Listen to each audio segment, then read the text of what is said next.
இன்றே டவுன்லோட் செய்து உங்கள் ஃபேவரட் ஷோக்களை என்ஜாய் பண்ணுங்க.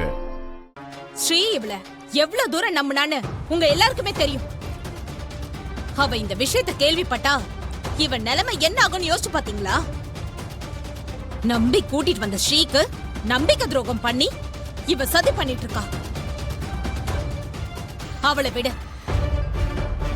திருவுக்கு இந்த விஷயம் தெரிஞ்சா சும்மா விடுவானா?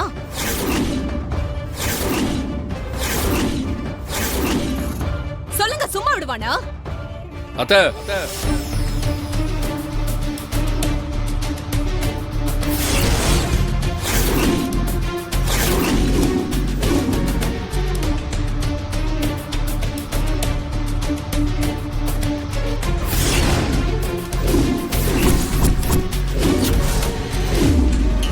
ஐயோ, போச்சு போச்சு.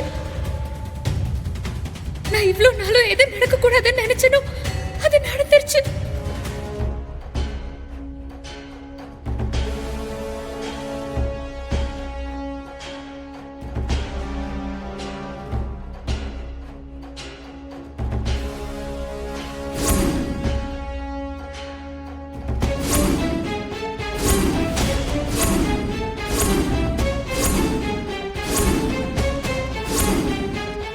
நல்லா மாட்டிக்கிட்டேன். என்ன நடக்க போகுதுன்னு தெரியலையே.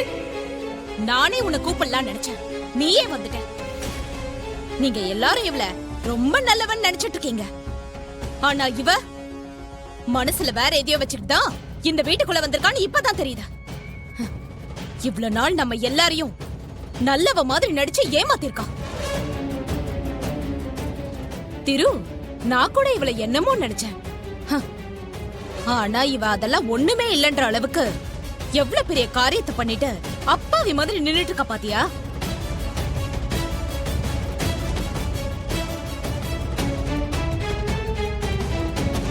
திரு, நீ தூங்கிட்டு இருக்கும் போது இவ ரூம்ல வந்து என்ன பண்ணா தெரியுமா? அத்தை, மகா என் நெத்தியில குங்குமம் வச்சது காரணம் நான் தான்.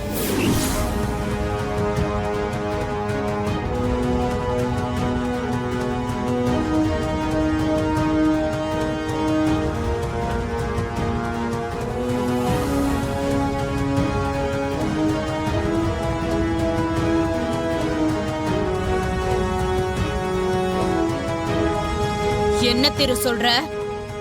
அத்தை, மகா காலையில என்னை பார்த்தப்ப கோயிலுக்கு போய் வேண்டிக்கிட்டு குங்குமம் கொண்டு வந்து தரேன், சீக்கிரமா சரியாயிடும்னு சொன்னான். நானும் சரின்னு சொல்லிட்டேன். சப்போஸ் நீ கோயிலேருந்து வர்றப்ப நான் தூங்கிட்டு இருந்தேன்னா என்னை எழுப்பி டிஸ்டர்ப் பண்ணாத.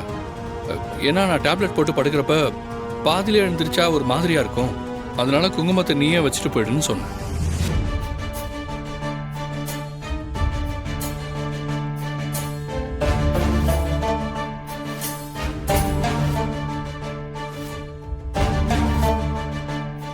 மகாவும் என்னை எழுப்பிடக்கூடாதுன்னு அப்படி பண்ணியிருக்கா.